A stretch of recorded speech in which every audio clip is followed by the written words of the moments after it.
కూడా క్రయ విక్రయాలు జరిగినా లేకపోతే భాగ పరిష్కారాల్లో భాగంగా ఏదైనా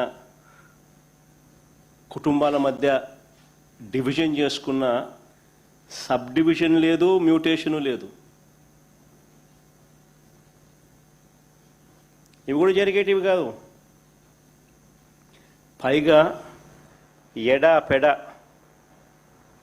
లెఫ్ట్ రైట్ సెంటర్ ఈయనకు ఎప్పుడు మూడొస్తే అప్పుడు, ఎప్పుడు బుద్ధి పుడితే అప్పుడు, ఎవరైనా నచ్చకపోతే అప్పుడు 22A అంటే ప్రోహిబిటెడ్ ల్యాండ్ సేల్. 22Aలో భూములు పెట్టడం, ప్రోహిబిటింగ్ ఎనీ ల్యాండ్ సేల్. వీళ్ళకి ఇష్టం రైతులను ప్రజలను ఇబ్బందులు పెడుతూ అవస్థలకు గురి చేస్తున్న పరిస్థితి. ఇలాంటి 1,00,000 సమస్యలకు పరిష్కారంగా సమగ్రమైన భూ సర్వే అండ్ సమగ్రమైన ల్యాండ్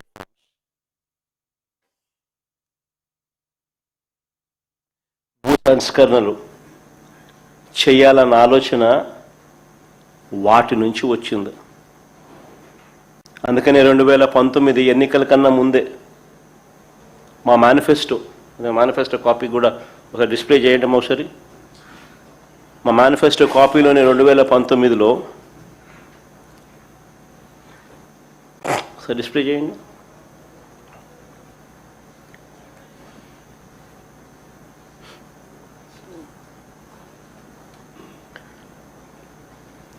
చూడండి ఒకసారి. సుపరిపాలన విషయంలో రాష్ట్రంలో భూములన్నింటినీ సమగ్ర రీసర్వే చేయించి భూ యజమానులకు శాశ్వత యాజమాన్య హక్కు కలగజేస్తాము. Manifesto promise.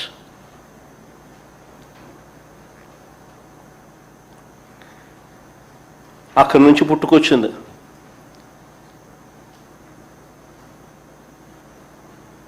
చెప్పిన మేరకు ఇది ఒక మహాయజ్ఞం అని తెలిసి చెప్పిన మేరకు 2020 డిసెంబర్ 21వ తారీఖున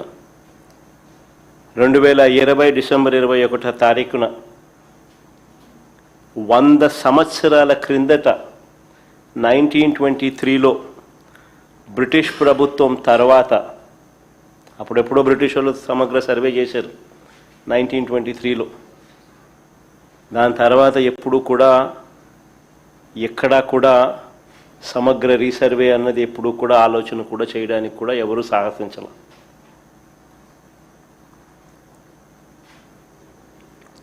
చెప్పిన మేరకు 2020 డిసెంబర్ 21వ తారీఖున 100 ఏళ్ల తర్వాత 1923లో బ్రిటిష్ ప్రభుత్వం తర్వాత సమగ్ర భూ సర్వే రికార్డ్స్ అన్ని అప్డేట్ చేయడం, సిస్టమ్స్లోకి రిఫార్మ్స్ తీసుకొని రావడం మొదలుపెట్టి